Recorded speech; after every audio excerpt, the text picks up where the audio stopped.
6:59, stand by.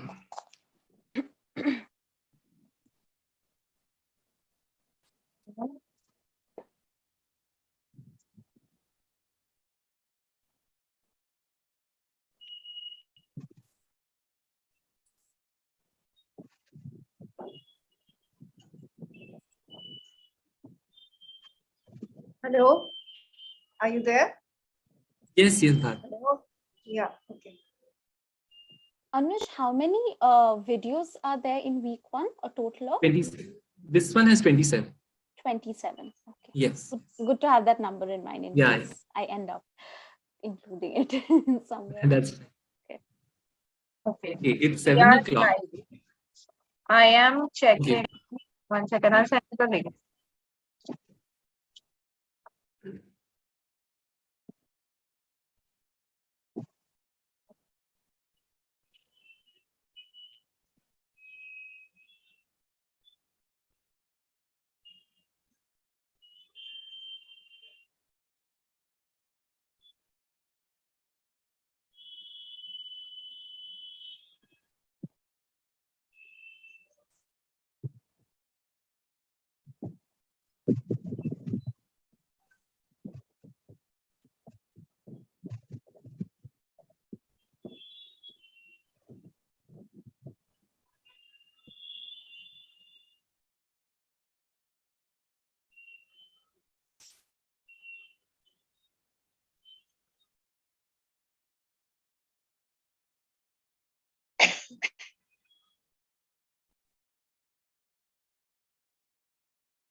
Can we start?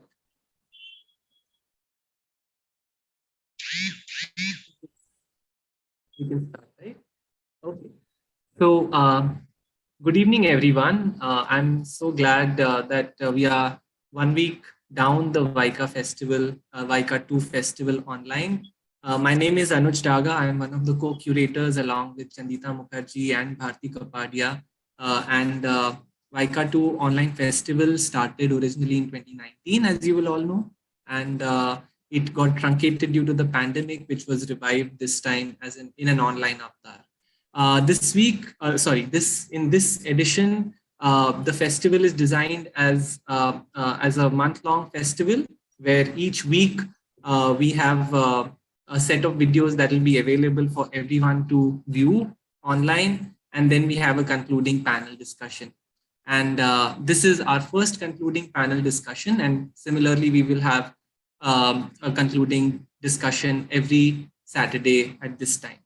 Before I go on to kind of introduce our panelists and discussants for today, I want to take a moment to thank our presenters, Dr. Bhavdaji Art Museum, Mumbai, and Comet Media Foundation, who have been very encouraging and supporting this entire festival. And this festival has been completely solely sponsored by the Bajaj Group Trusts and the Jamnalal Bajaj Foundation. So I really want to thank them for all their support for this festival. Now, for today's session, I want to kind of give a slight background. As you will all know, this festival has been kind of titled Fields of Vision. And what we came to realize is that the variety of experiments that are happening in video art in India actually open up a lot of ways of viewing and a lot of ways in which people are engaging with video material. And that's why the pluralizing of field of vision to fields of vision, which kind of in some sense announces a certain kind of widening of perspectives and opening up of a whole new range of explorations. And under this larger kind of umbrella, we have 4 weekly sets. And the first set that we are kind of discussing is is called Cartographies of Sensation. And the idea behind putting together videos in this section was to locate the coordinates of experience, observation, perception, and artistic production. We saw that a lot of artists were actually very interested in looking at things very closely, in which a lot of sensory experience kind of unfolds. And then and this was also something that was very close to artists, the practice of artists themselves. And so, so all these experiments, which were actually where there were experiments in science and fiction, in artifice, in kind of interweaving ideas between science and artifice were grouped together. So this kind of opens up a whole new whole territory of what happens in artist space, and that's why it was called Cartographies of Sensation. And in order to elaborate upon this this idea, we have three discussants with us today. And without wasting any more time, I'll kind of give a short introduction and introduce them, and then pass on the stage to them. We have two artists from who are representing who are being represented in this section. First, Hansa Thapliyal, who is a graduate in film direction from the Film and TV Institute, Pune. As a filmmaker and a teacher, she has worked on themes such as intimacies within the family and other subjects related to women's lives. She has sought to recontour the relationship between women and their handiwork, a form of art making that was not taken seriously until recently. And she has been kind of involved in engaging with footage, film over more than a decade now. I had the opportunity of taking a workshop with Hansa long time ago, which was also my first introduction to working with found footage and how to weave them in kind of visual narratives. Lastly, her films Gharek Studio, which was made in 2017, The Outside In 2019, have been screened at numerous festivals. She has also directed Cinema Ka Sapna Dekha Hai, which is a film that introspects on the city and relationship of three women to cinema. So welcome, Hansa. It's lovely to have you today for this discussion. Our second discussant today is Gigi Scaria. And Gigi Scaria completed a BFA at the College of Fine Arts in Thiruvananthapuram and his MFA at Jamia Millia University in New Delhi. And thereafter, he developed the cross-media practice, working across painting, photography, installation, sculpture, and video. And that is reflected in his absolutely stunning work, if you got to see his website. His work explores the issue of urban development, particularly migration, economic development, and urban architecture. And since the year 2000, Gigi has participated in numerous exhibitions and residencies in India and internationally. His work was represented in major expositions, including Venice, Singapore, and the Kochi Muziris biennials, and was included in important curated exhibitions and museum collections. So thank you so much, Gigi, for joining us today. And today's discussion will be led and moderated by Nazreen Islam. She's the researcher, writer, and performer. And she was awarded the first Art Writers Award in 2018-19 by the Take On Art Magazine and Swiss Arts Council, Pro Helvetia, following which she published her first monograph titled Archive as Medium, Exploring the Performative Body. She has been associated with several platforms as a writer, including ASAP Art, which is an editorially driven archive on lens-based cultures in South Asia. So Nazreen has actually been very closely looking at lens-based practice, and she has written extensively on lens-based and video practices. Her research interest is situated at the intersection of moving image histories, archival politics, and institutional omissions. She completed her MA in Arts and Aesthetics at the Jawaharlal Nehru University in New Delhi. So it's lovely to have all of you together here. And I now pass on to Nazreen to kind of conduct this discussion. Welcome. Thank you, Anuj. Thank you so much for the introductions. I'm really happy to be in conversation with Hansa and Gigi tonight.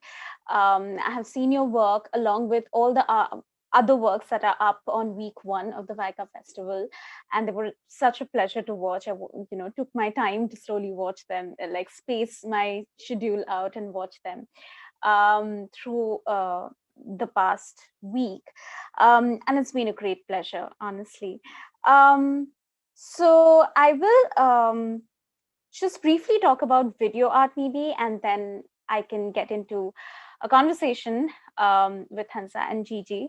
I'm not going to go into an extensive history of video art, but then video art as we understand currently exists both in online spaces and in a range of spaces which exist outside the black box and the white cube.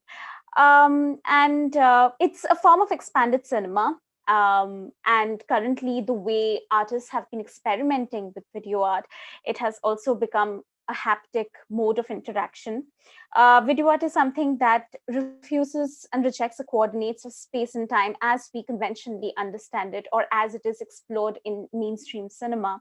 And they're restructured through a dissolution of the protagonist per se, with the result that a lot of other triggers come into focus, resulting in durational and expanded consciousness of sorts, which kind of percolates into your viewing experience. While I was watching all the videos from week 1, that's been titled Cartographies of Sensation, as Anuj mentioned, I was taken by the various ways in which the artists have dealt with the territory of experiential mappings, the way they have dealt with time, the way they have dealt with the plurality of vision and how it can be expanded in different forms. And looking at Hansa and Gigi's work, I was also taken by the distinct modes in which they have explored these very specific triggers. And my questions will therefore gravitate in that direction henceforth. So Hansa, I have a couple of thoughts on your videos, if I may elaborate, and then maybe I can get into the questions. So the two videos that are up are Trying to Talk Agnes and Summer Flowers. And Summer Flowers, I mean, as I understood, it's kind of a repository of personal archives, people's archives, and it gives you a sensation of a public place, and it's kind of extended further into the street and the moving bodies on the street, with the result that I experience the entire video through the motion that's been engineered through the bodies.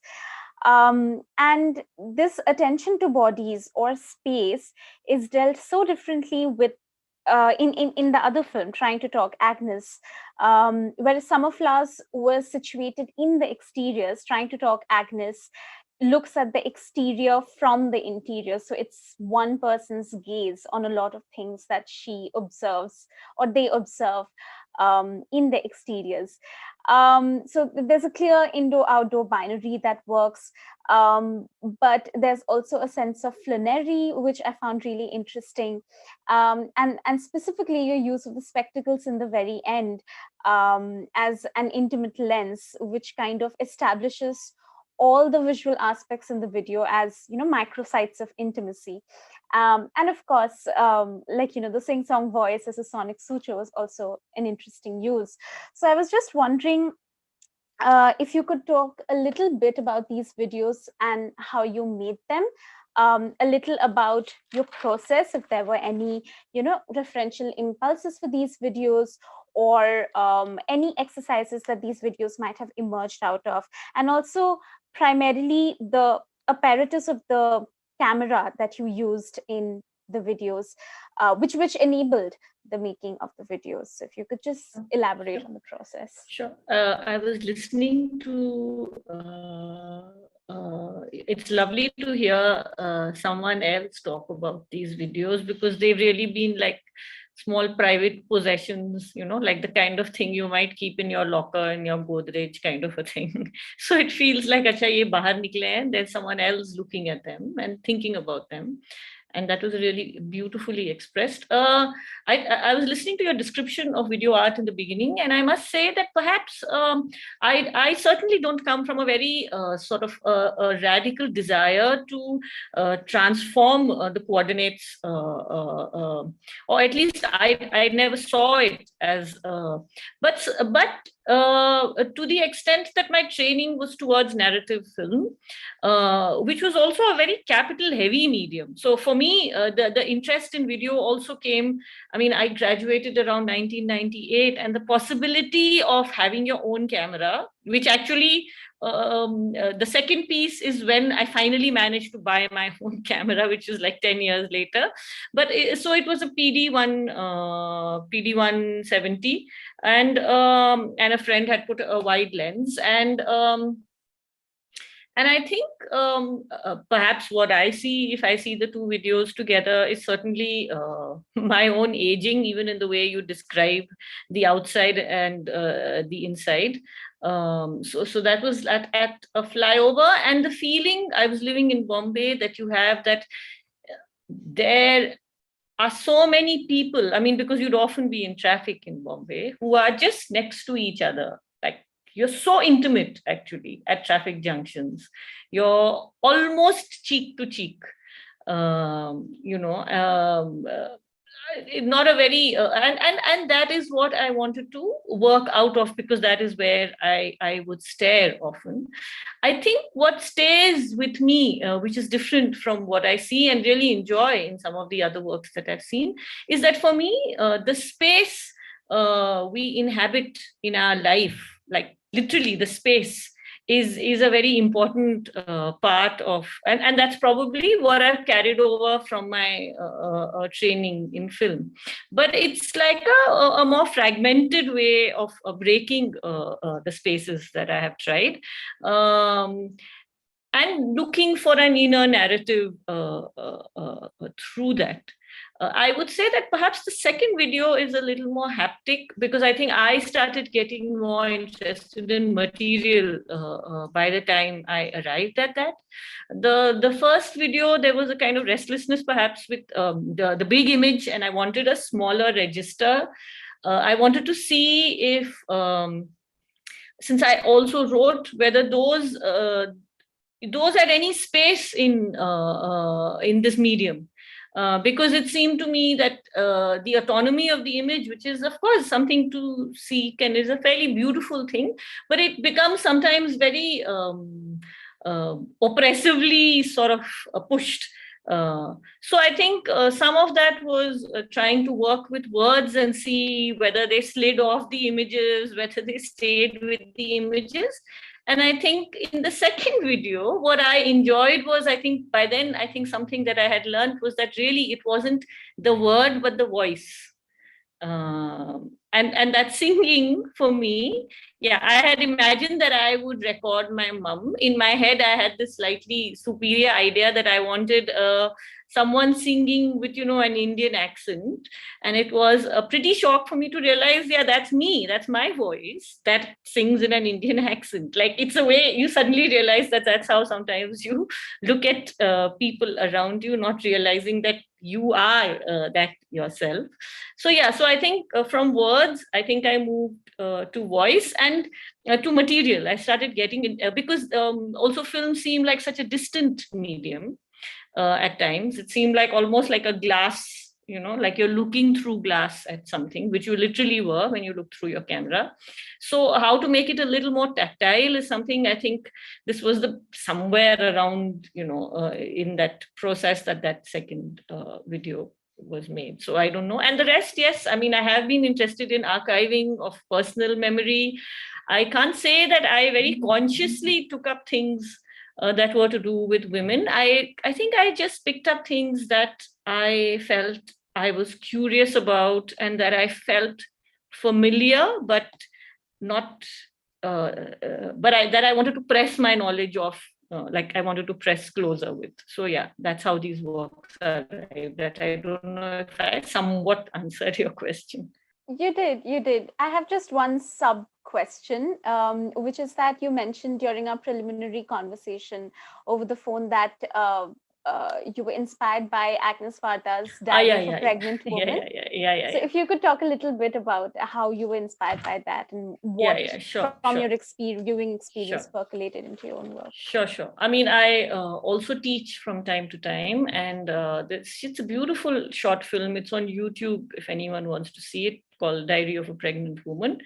So Agnes Varda was, her works have a certain playfulness, a material kind of quality, and an expression of intimacy. So while I enjoy the experience of alienation, I sometimes find that the expression of intimacy is kind of, for no good reason, sort of placed lower down in the hierarchy. But I mean, these are both just experiences of life that we have. So I think her ability to do that, her ability to work with images associatively, actually.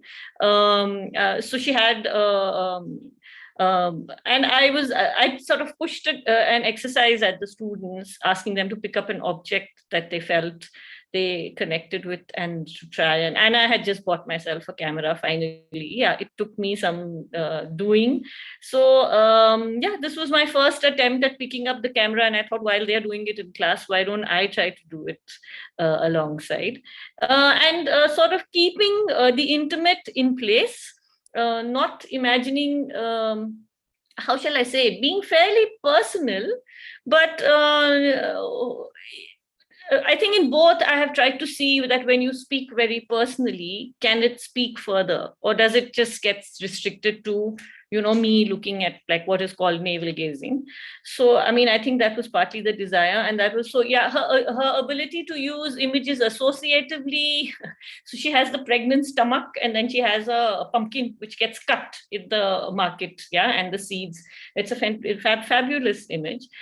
So I think those were certainly inspirations, and the voice, that. And and I think I just let myself sing, if I can talk about the voice and the image, like to see if you can just make a song, like you might hum a song in the house about how you are feeling, if somehow you could gather everything and take it there. So that was the desire, and that's where it came from. Right. Thank you so much, Hansa, for walking us through the process of the making of the two films. And this really, I find this really interesting because Gigi's work comes from such a different moment of both technological mutation and ecological concerns. And his video work, Prisons of Perception, which is up on the VICA website, led me to think about how he has used a historically expansive lens through the medium of the train. Now, the train itself has quite a tumultuous history in the South Asian, like in the Indian subcontinent, because like historically, this locomotive was used to transport goods by the British when they were here, and which resulted in a history of exclusion where the train was restricted only to white bodies, although it was being paid for by money that came from brown bodies. And so it's rooted in a long history of exclusion. And that history got eclipsed by a bigger event through the partition of the Indian subcontinent, where the train became a site of horror, where dead bodies, massacred bodies were ferried across the borders of India and Pakistan. And so, like the train itself, the construction, like beginning from the construction of the railways by the British to its use during the partition as a ferry for dead bodies. I mean, we have looked at the train still as a very ordinary locomotive because it is used by people every day throughout the country. The entire country is like crisscrossed with very heavy networks. And so it's as ordinary as it is extraordinary as a locomotive. And the train currently is being used by the government and other corporate bodies to remodel the country as modern in a very neo-colonial vein, through the bullet train and other faster variations. And you show all of that in a very short video. You have compressed the temporal passage of the train in a frame and in the bracket of a very short duration. And I was just wondering if you could, Gigi, therefore comment on how you made this film. There was any specific referential impulse for you making this film, and how you would perhaps explain this timeline of quote unquote progress that you have captured through your vocabulary. Yeah, Nasreen, that's a very interesting provocation, and it's quite interesting that the historical narratives in terms of the journey of train, in terms of all kinds of different times which you have kind of brought in, and of course it was at the back of it. But for me, the initial trigger of to create a section like in the split screens was more about where we stand and look at the reality of ours. So, I mean, this was made in 2010. Then that was the time when the Incredible India slogan was very much in there. So the Incredible India was like, then of course, mobile network and everything was kind of flourished, and all kinds of activated mode of economic upliftment happened in India.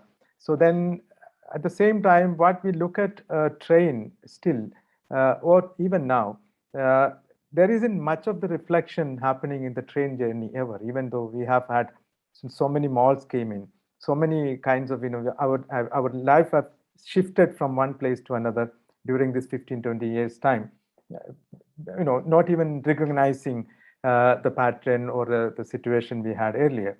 But still now, if you go to a train journey, you probably won't miss anything. You probably sit in the 20, 25 years down the line, and you still feel exactly the same kind of vibe.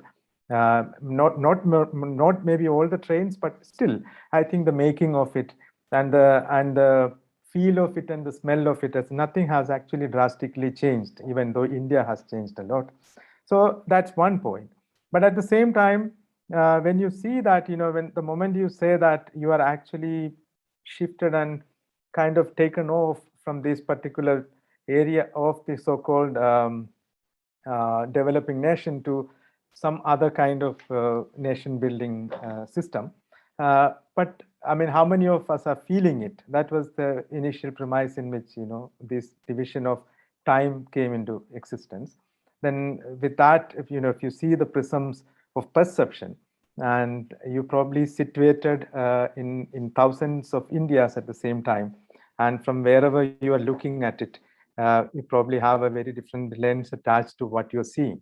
And that actually, this was probably in the economic growth was once, which was very clear. Now that even look at the political or the any other references now, when you all could imagine we are in a glorious present, we are in a glorious past, and we are in a somewhere in between. Everyone has a very different India to live in, conceived and promoted and proposed within this time in which we are living. So all these were part of the making of it, because I was interested in time, and obviously in the movie it actually goes and going into different levels, and finally then it goes back to the previous, the one which it started off with. So that in a way making an overall sense that we have not actually moved any further. I'm not kind of stereotyping it or furthering down our inputs are wasted, but it in generally the feel of that where exactly we stand probably has not been shifted much in terms of the progress which we are talking about. This was the whole idea of creating it. And I mean, it's in one sense, it's a very literary putting it, because I was also in a way kind of expanding the idea of the visuals and making sense to it. So, and none of these, you know, if there is no footage used in that. It's a pure animation, and the railway track is taken from elsewhere, and each train is taken from the archival imageries, and there is no lens as such. There is no vision. There is no camera angle to it. So it's in that sense, it is completely made use the After Effects animation program to create.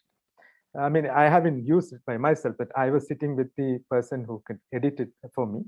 So this is how it was created. So in one sense, the illusions which we talk about, which actually was there because there is not even a single frame is real in that image making, literally. So this was the context in which this was made. Thank you for walking us through your context. And before I move on to the next question, I was wondering if you would like to respond to each other's comments. I mean, if you have a comment for each other's responses. Now, I would like to say, sorry. No, So go ahead. Go ahead. No, I was, while I was looking at Hansa's work, because I started, my first video I made in 2002 in a residency program in Italy. So that's where I made, I mean, see, my attention, the sources are also drawn from the film. I was not kind of entering into directly as a video artist ever. The whole resources and the everything. I mean, I still would like to make a feature film. That is my kind of interest lies in. So therefore the archival image. So later I have made a series of works from 2002 onwards, mainly shooting and editing and creating my own work. So in which there are narration, there are kind of narrative motives in it. And so when I looked at Hansa's work, I kind of really transported to that time when I was started using this. I had this TRV-25 Sony camera.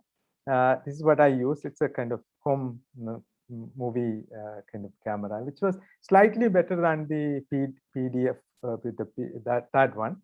A very good quality image, a smaller screen, and it's a very high, very kind of comfortable to handheld this thing.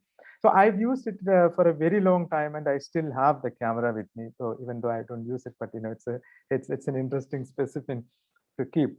So I really kind of I could see where that movies were made. What exactly was going on.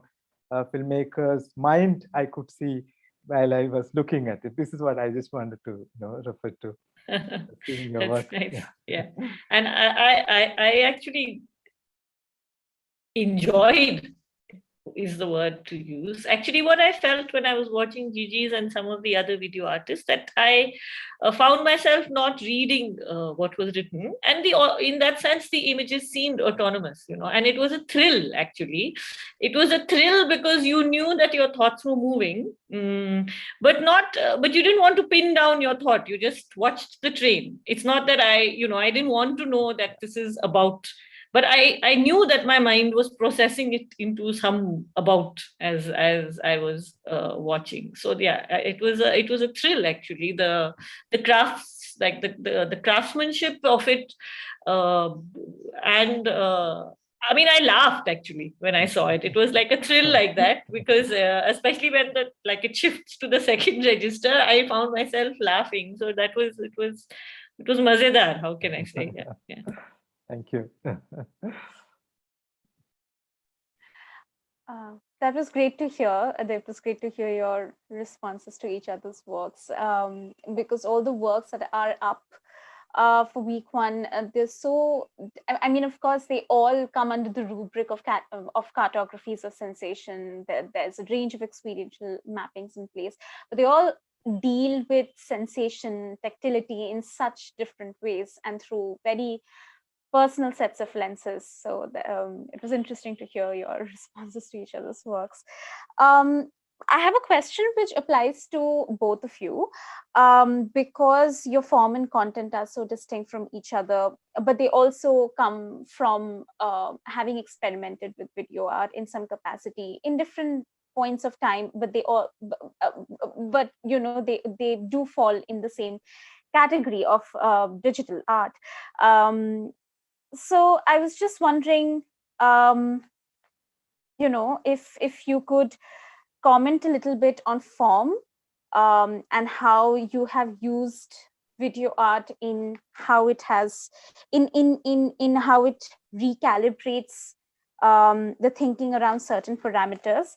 To elaborate, Gigi, for example, in your video, you have used certain techniques such as temporal compression or geoscanning, or, you know, like you said, like the simulated image of a train, which are also, in a sense, if I may dangerously extend the query, which have also become tools for exercising state and corporate power through surveillance tactics. So I found the use of the same tools in your video to chart an image of a very questionable progress really interesting, because in the end it was a visual representation of a certain future, a very human-centric future. And this thinking around human-centric future is very embedded in digital technologies.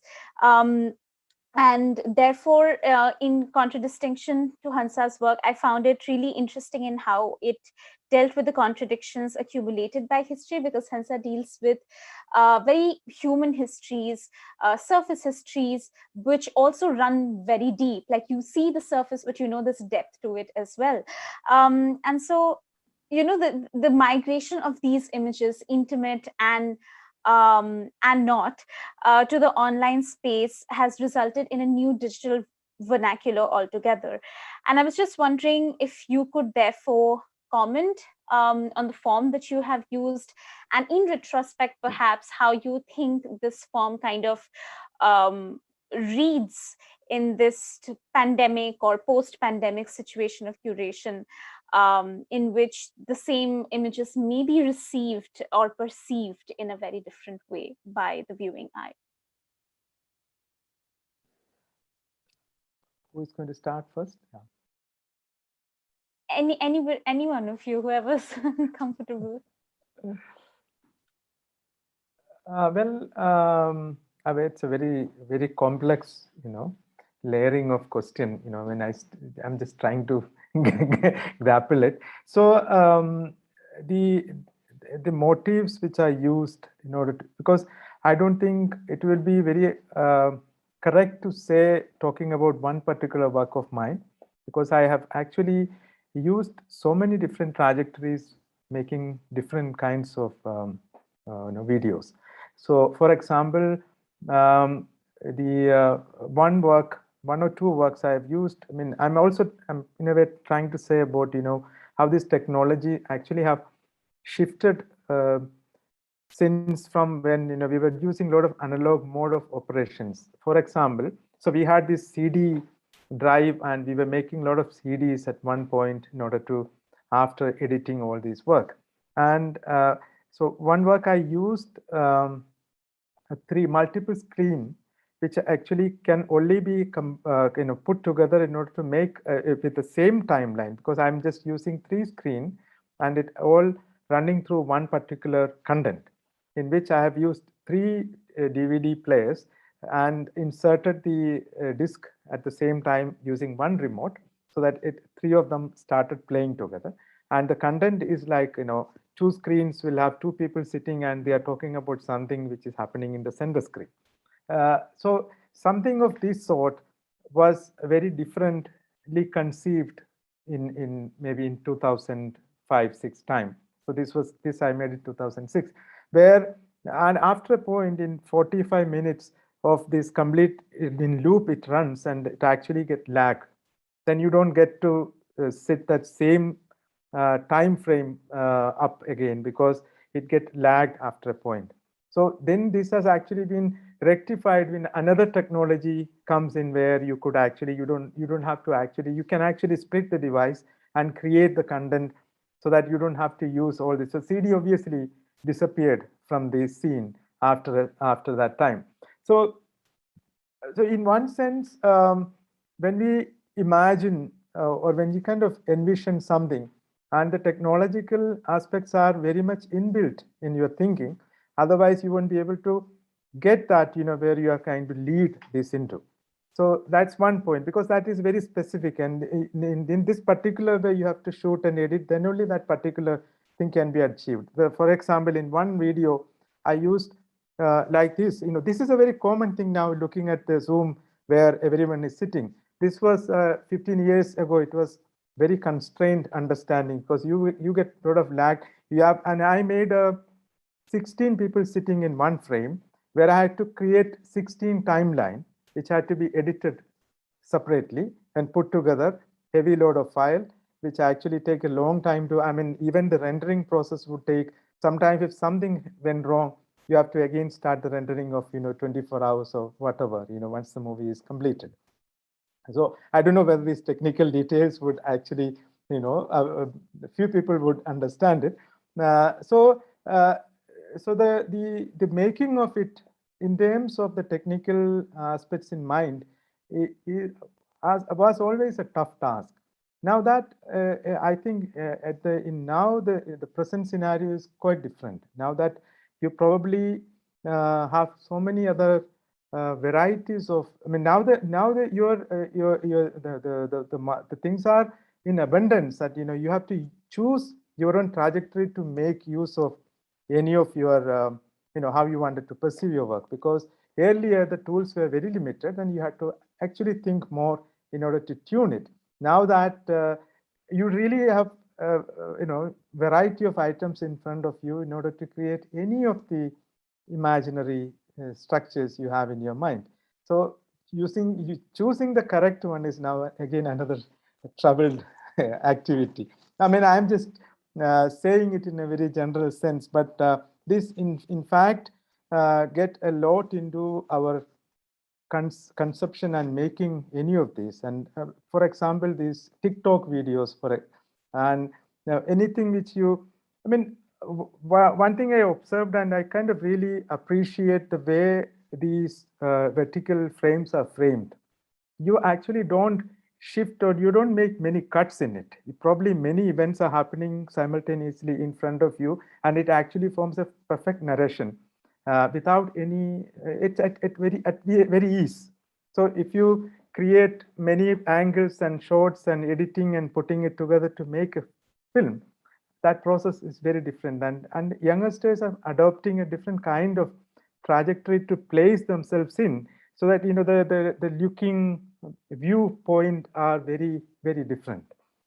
This is something which I observed, and it's fascinating. It's not like you cannot 20 years ago you couldn't imagine the perception from where you could actually have seen a narration of events happening in front of you without even shifting your frame. That I felt it quite interesting. Anyway, but one could go on. It is interesting. I'm really happy you brought up the question of TikTok, because it's everywhere. Everybody's using it. Although it's been banned here, it was a huge stage when it was still functioning, right? And it's a very addictive algorithm. The vertical frame that you brought up, that itself set the parameter for how addictive this app could be, because you could, like you said, compress multiple events and create perfect narrations with very limited tools. You did not have to invest a lot of energy or time into making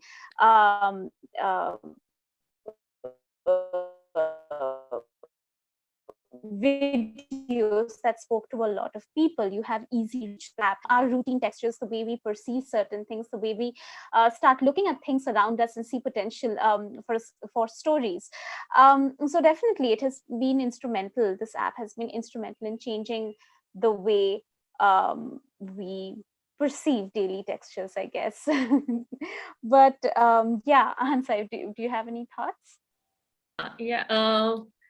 I think that there used to be a time when, a filmmaker, like I'm talking about decades ago, said, that one day the camera will be like a ballpoint pen, like a stilo. Yeah, and I think we are in that time, and it's not just about the democratization. It is also about, it is about the democratization, and it's also about what happens when you scale down, like the how you sensorily experience the image changes. So I think that the possibility of sketching and going on sketching something. I mean, I think when we left studying film, the one thing that was not available, it seemed, was that filmmakers don't have a practice. You might make a film once in 20 years or 10 years, or okay, maybe once in 3 years. But it's possible to have a practice now. And it's very challenging because everyone is a practitioner. So who are you? Yeah. So, I mean, are you only holding out because you are still belonging to one clique, or, so all those questions are also there. The thing that I think I'm interested in, I mean, what I sense about myself through these videos is that I'd like to take the image somewhere towards poetry, but I don't say that I know how, what, which. I'm trying to sort of, I used to have an interest in, and I think in terms of the pandemic or whatever, I don't look at poetry as a kind of distancing art. On the contrary, I mean, the fact that you can break with the image, the spoken poetry, Hindi film songs or any language songs already have so much of a huge reservoir with, and it kind of connects you at some depth to life. So the thing that I found missing a little bit in the film image, and that I kind of sought, which was a greater intimacy, also I think is coming with the shift of technology. And then how do you work with that technology to restore some of that intimacy? So, I mean, it's a kind of, we're living all the time on a screen. So we all know that you feel a little less connected to the material world as a result. And I want to tell of the connection with the material world through the screen, but I want to do it better. Like, I just want to do it closer to poetry. I mean, that's as far as I can for myself solve the conundrum that we live in. But I think for me, it's important to point back to the physical and the material, whether it's in teaching or it's in making or it's in, yeah. And I mean, and talking of references, there's another person whose work really stimulates, I mean, it's a Czech animator called Jan Schwankmeyer, who could make anything move. Like, he made pieces of meat, meaning your life, the things that in your life, like the meat shop or the रोज की जिंदगी का, but everything suddenly can get a life. It's a bit roughly done. And that is part of the sort of stimulation. And I think that is something that has been a very heady. So there's some work that I feel which is video or is film, but it sort of restores, like what you said, what is haptic, the tactile or the, so yeah, that is the kind of, so the same screen which actually deprives us in a way, or is an embodiment of us being really away from the tactile. Yeah, perhaps in smaller, fragmented, not so, like not seeking your 3-hour attention, or like now what is like your endless attention, sort of can rupture that sort of being stuck into that online space, into sort of pushing you towards the material world around. I think that is how I look at it. No, absolutely. That it was really interesting that you brought up the question of attention, because it's so central to the practice of video art itself. Like there's a clear distribution of attention working in its formulations as well. And that analogy of the camera and scribbling like you would with a ballpoint pen was really interesting, because it talks about a certain irreverence that comes with making video art. And you've spoken yourself about, how it's a lighter, like while making the two videos that are up right now, it was, you felt lighter, like you felt freed from the weight, the very literal physical weight that comes with a heavy instrument like the 35mm camera. So I guess like the question of attention is also intricately tied with the liberties you take as the maker. I mean, I don't know if I should say filmmaker, because video art is quite a distinct practice, and I don't know if there's a legitimate term for that or not. But as a maker, as an image maker, what kind of liberties do you take while making that particular image? And it's central to how it's made, and in turn received by the viewing eye as well. Yeah. I was just wondering, before we move on to a few, I mean, if the audience has any questions, please feel free to drop them in the chat box. We will be addressing them in a few minutes. And before we do that, I was just wondering if you have seen the other works that are up on the VICA website right now, and if there are any videos by fellow practitioners that speak to you or that resonate with you. It would just be nice to hear. Yeah, I mean, I haven't seen enough at all. I started seeing in a slow, systematic way, but I think very slow. And I hope that tonight I'll see many more. But I think for me, it was a curiosity to, I was trying to see what are people like, how are different people sort of working with the medium. And I found quite a, range. Like I found painters, and I thought that, okay, so this is like, it's like you're making a moving painting, how to say, which is not quite like making a film, but like say Beju Partans, it's like, for me again, what was written was not so didn't necessarily but just experiencing the image and seeing transition in the hands of a painter, like he transitions. It's like a Rene Magritte kind of image, and then and then when it breaks open, that pear, and then there's those skulls. And I remember that I've seen the dog flower when it dries up, uske andar bhi actually what you have are tiny skulls when that flower dries. So I mean, that kind of rendering which is painterly of the image, and you see that, okay, a painter is enjoying the transition, that he's doing three canvases in a way on one, like ek khola, and it's a new composition every time. Or I think there was Ankit Ravani, and I said, oh, acha, this is a person watching, kind of watching the painting getting made and recording it. And then as the paint falls, there's one insect also that sort of flows with the. So yeah, I mean, I think it's interesting that I realized that in a way, like I look at video as a transition, and I'm not even sure that I'm looking at it as video. After all, it has pixels, 35mm had, and I don't know that I'm still able to look at it like that. I still look at it as though wo wala camera nahi hai, ye wala camera hai, when in fact there is a difference. That there's a difference between a signal and a material medium which recorded light.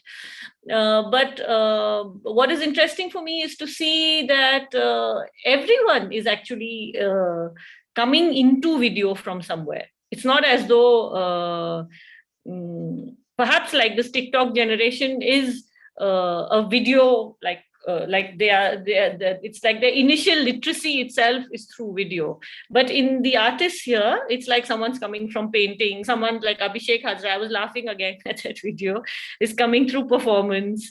Yeah. And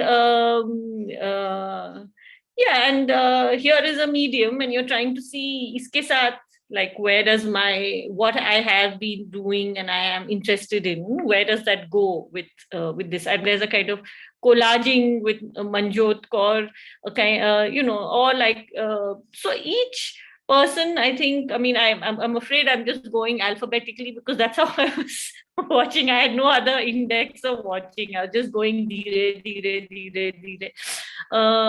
Yeah, and that I think is really stimulating to watch, and it's kind of dense. I don't think I could see, like, I'd see two things at a time and I'd leave it because you want it to stay with you. It's not that just because it's short you can't really consume lots, because each thing has its own rhythm or trajectory or something. But it's very satisfying to see that window. You look at references. I saw Bharati's that big spider from, what is that artist? What's her name? Anyway, she makes those big pictures. Louis Bush. Yeah, correct. Louis Buñuel, whose work I like too a lot. So it's, I think the internet's also given us a sort of stimulating time where we've been, I mean, at least for me, I've been able to look and understand that these are the things that I seem interested in and sort of follow them through. So yeah, it is it's like video is this new and it's different for people coming from different places, and it's not quite what it is for the TikTok users, who I think are in that sense maybe more video literate than us, or will be more video literate than us, because they pick up the video, like, I don't know, like how we were taught the alphabets maybe, or even more than that. So yeah.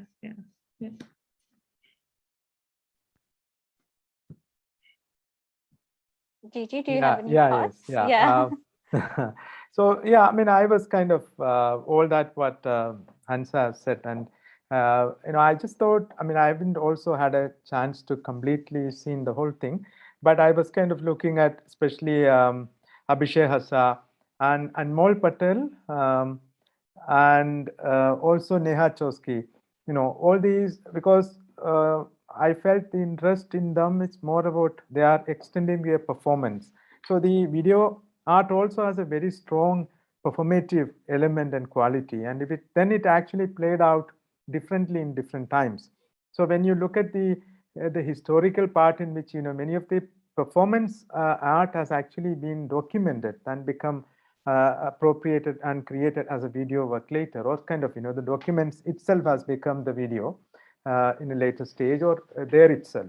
So I was kind of curious to see the Anmol's this making of that the nut cracking the nut video. Obviously, it's a very simple single frame and it's not moving anything, but the conceptual thread was quite strong. And at the same way, Neha's work, throwing stone onto the screen itself or the lens, and when it is actually then catch back, and so there is a kind of reverse also has been used in that. So and Abhishek's performance, where he is actually dealing with his own persona and differently. So because many of these are actually I have a feeling that it's more about like a cursor or a kind of an entity in which you could actually go on thinking through that particular image. That's the construction of a single image which actually make you to get into something, and that it will leave you there.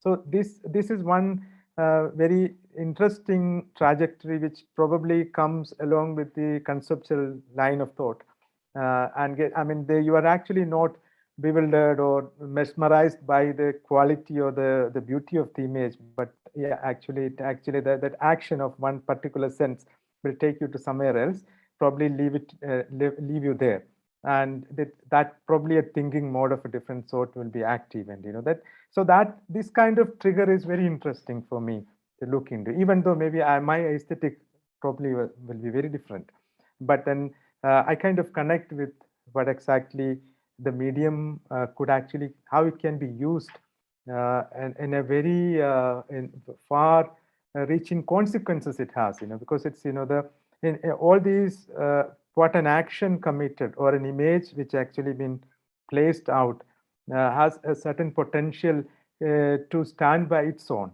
And probably whoever is the maker may not be present at all, but that which is out there can actually trigger something else.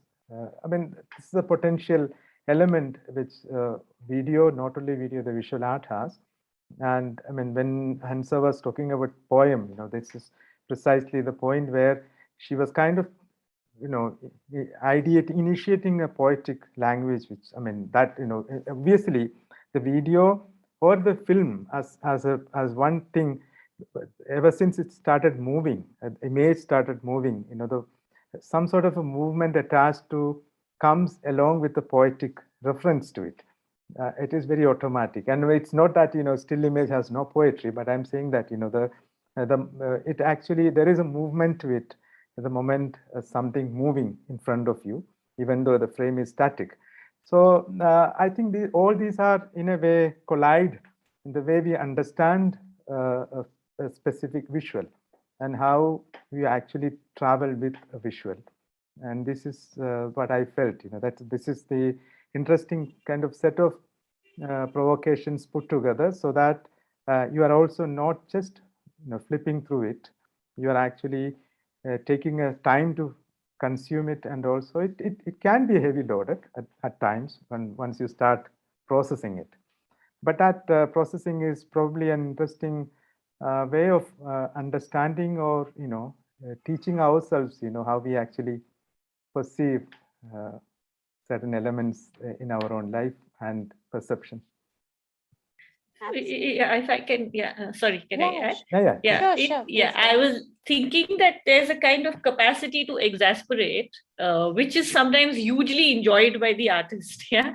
And what they do with time is that even Jyoti, Madho, I was seeing that the pair of lips that keep talking and keep talking and keep. Sometimes it's like a gesture that is sort of blown up, and it's in time, it's with movement and it time, and it repeats and it repeats and it repeats till it reaches a breaking kind of point. So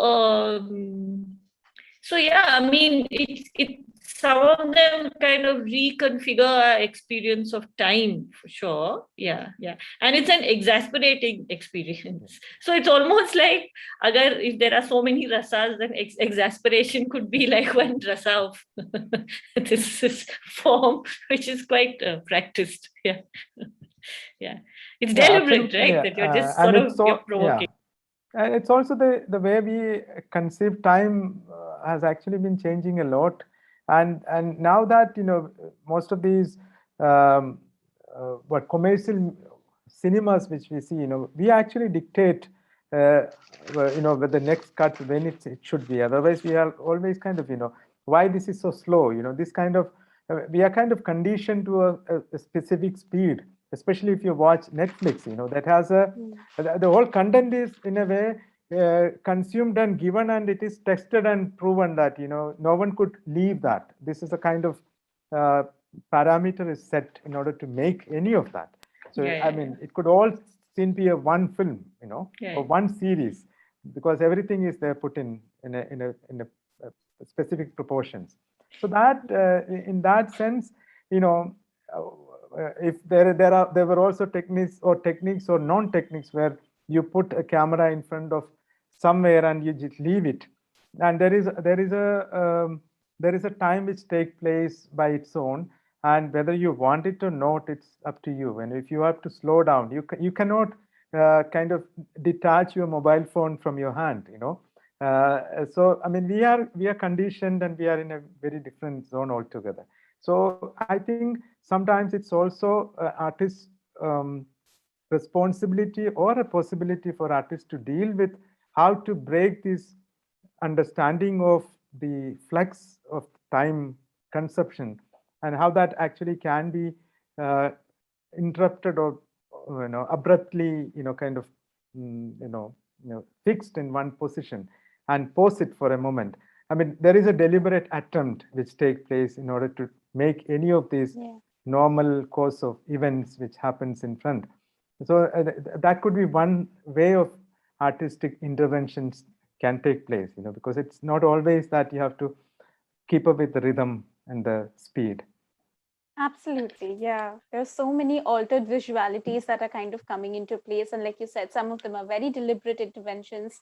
And on a macro scale, they're kind of resulting in many seismic shifts in the way we perceive the medium itself. Yeah. Just one more thing, that in that sense, I don't think video is being looked at so much as the moving image still. It's really moving image that everyone is working with. I don't think video Right, per se or the materiality of video is really, at least not this group mostly so far. Yeah. So yeah, what we're looking at in this is really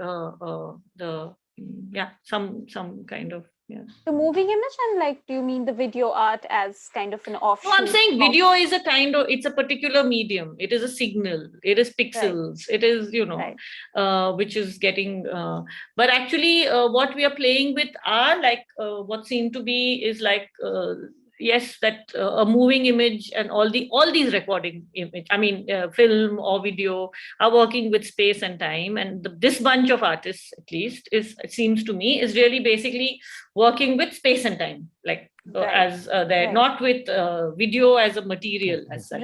Right, absolutely. Yeah.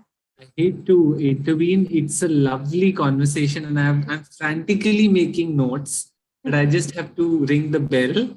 Yes, Nazreen, we do have a question or two in our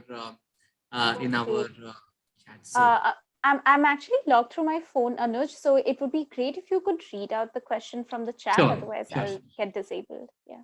Sure. The first question is by an anonymous attendee, and the question is to Gigi. I believe it. The question is, why was the train video looped twice? Okay. Should I answer this now? Yeah. Yes. Yeah. No, in fact, even this was not looped twice. If you see from the first version to the second, in between there is a transition of the cloud. Then it again starts. So I wanted to have it in an endless loop. So when you actually watch it in a gallery space or somewhere, so basically it's 4 minutes in long, because maybe it's 2 minutes is where it actually once it runs through. Then there is a cloud. The formation of cloud actually moves and shifts a bit. That you would only notice when you have a larger screen in which if it was shown. Then it again goes on. So it is conceived as with endless loop, not just two. Therefore, that's why the transition of the cloud formation made it into create a slightly illusionary mode, so that it actually moves on, going on like that. If I may add, the clouds change, like you said, when the second loop starts, right? It also gave me the impression of an oil spill in the I don't know if that was intended on your end or not. No, that you are actually reading a lot through your environmental issues in it. It's nice.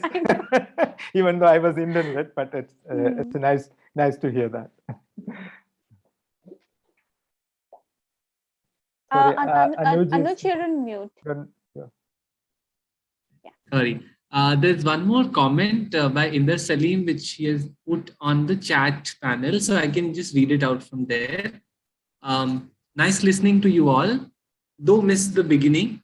With the reference to performance art, I believe that we may consider that video art with performance element is different from documentation of performance art, and both approaches are different from performance art, which somehow escapes the complete capture by the device we call camera.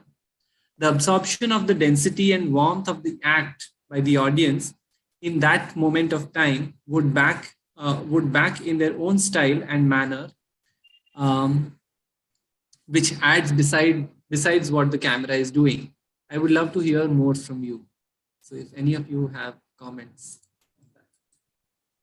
Yeah, I absolutely agree with what Inder is saying, because that is precisely the point, that it was not meant to be that the video art is not made with documentation of that, but I'm saying that was one part which we see in the video art form. This was one component, but of course that is why a theater in one sense, and of course performance and theater are completely two different things.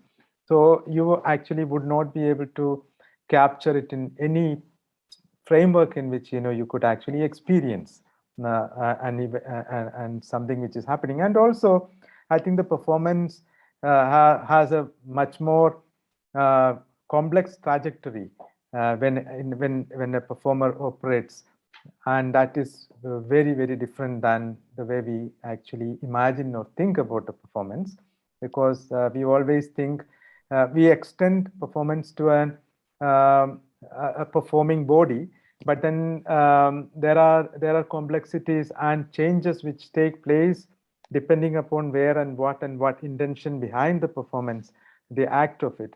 So I think it's a very, I mean, I'm not equipped enough to deal with that aspects to that extent, like Inder would be. But I can say that it's just only a fraction which one would kind of sorry, yeah. In part, I disagree. I think simply because, not disagree as a, I mean, I'm not a performance artist, so I can't say, but I'm saying just because of, it's the difference. Like, I suppose just because I'm a filmmaker by training and I'm not a theater practitioner by training, I can't really compare the two. But I wouldn't say that film, of course, I mean, there are filmmakers, who said that, yeah, I'm afraid film is after all just like canned food. And of course, fresh food is much tastier. But so I'm saying, but there's a kind of moral injunction in that, which I don't necessarily agree with. I'm afraid that I've also enjoyed canned food, or that I'm committed to now making canned food, if that's how it is, by virtue of making films. So I think different performance artists, perhaps, given that it's like, I agree with what you say, that it's not just a record. I mean, when you do, you don't just do a record when you're working with video. A performance artist wouldn't, and I don't think that the performance artists, some of them at least whom I've enjoyed, have necessarily done that. But yeah, after that, it is really, I think some performers would like that direct contact, and some seek the safety of the virtual image, which may not then be necessarily just a safety. It might be a different mode of operation. Yeah, precisely. Just to kind of add, and I'm kind of putting this out because we were debating this aspect while curating this section. The thought that was going on is that how does the screen or the presence of the screen change the bodily act? And a lot of people, performing artists, are actually, and I once happened to ask a kind of dance theorist that, in moving body, how does something become dance, or when are you performing? And she gave a very, very interesting answer. She said that when you are conscious that someone is looking at you, you are performing. And yeah. I think here in video art, the camera becomes the eye, and that's so well demonstrated in Amol's video, actually. When he's actually kind of, first is that he's performing, and second is he's turning that performance onto the screen again. So I like that that engagement of how performance changes with the presence of video, and then you wonder whether it's the screen for which you're performing or for the audience that you're performing. And so I think you're trying to kind of tease out these questions in this curation. And I'm so glad that Inder brought up, and also Gigi brought out, this question of performance art. And Inder Salim is responding, saying that thanks, yes, with no hierarchy of one over the other. So wonderful, he's saying. Yeah, So, absolutely. Thanks for bringing that up, Anush, because your curatorial intent also is quite apparent through the selection of videos that are up right now, because this is something that I thought of while watching the video. So I guess I think it's been communicated in your curatorial intent, that the liveness, the reality of a performance is central to the performing body, and to document it and present it as a documented form is very different from a body, performing to then I think a lot of other work have to be a lot of future work has to be done in order to draw clear distinctions between the two, because like you brought up Amol's work. I was also thinking of Somakshi's work, and all of these works, they're documentations, right? But they also stand very well as works of art themselves. And if I were present during Somakshi's making of that particular living room, my experience of that work would have been very, very different. So I think like these clear distinctions are very hard to draw at the moment, and it's only with like more mutations in the technology itself and artist responses to those mutations that we will be able to draw distinctions, if that's necessary at all, in order to understand the form of the moving image better. Absolutely. Yeah, in that sense, I'm also reminded of Technologies of the Observer by Jonathan Crary. And I'll not go into that because we are really running out of time. Yeah. But yes, these are some questions which were really underlying the curatorial intent. So yeah, Najreen, if you want to kind of close it, because I don't think there are any more questions. And Great. Well, thank you. I mean, it's been a great discussion, Gigi and Hansa, with you both. It was a pleasure watching your work, and then, making my own notes, which through this discussion I've realized may or may not align with how you have, with the intent that you set out while making the videos. And that's always interesting because, I mean, it's more interesting, in fact, when the intent and the way the audience receives a video do not align, because then that just opens up a whole new avenue of provocations, and that was really interesting to see, to see these provocations play out through the last 1 hour of discussion that we've had. So thank you for Thank you. foregrounding. It was great. Yeah, Thank thank you you. for foregrounding all your, in like formative impulses, information about your processes, your views on digital infrastructures, and Anuj for bringing us all together. Thank you so much. it's a pleasure to have all of you. And I have learned a lot through this engagement. So thank you all. I just want to kind of make a quick closing announcement that our next set of videos will be live from 12 o'clock in the night of 28th, which is just in a few hours now. They will be up online, and we will close the first set of videos now. And we will have a similar panel discussion next Saturday at the same time at 7 p.m. on Zoom, the details of which you can find on our homepage. So please do join us to learn and share these amazing experiences around video art. Thank you. Thank you very much. Especially, I would like to say thank you to Bharati Kapadia and Chandana Mukherjee and Anuj and your whole team for, and especially I was quite kind of, I mean, I haven't seen anyone had gone such details to pick up the videos and putting a kind of curatorial intent so strongly, and kind of devise it and separated it in different sections, and the kind of intellectual input goes into creating this is fabulous and remarkable. I don't think many people are doing this in this much precision and detail. And thank you, Nasrin, for your wonderful provocation, and Anuj for your putting it all so amazingly. It's there is an intellectual wealth to it, and I hope this would actually go a long run with more and more youngsters would get into it. And there, I mean, what we are seriously lacking is a very serious discourse because of the fast running flat time in which we are all placed ourselves. So something like this initiative, it should go a long way. And congratulations for all of you to take this. Yeah, from me too. Really set it all. But thank you very much. Really wonderful moderation. Thank you very much, Anuj. Yeah. Thank you. Thank you, All thanks to Bharti you and all for Chandita. coming today. Thank you so much. Thank you.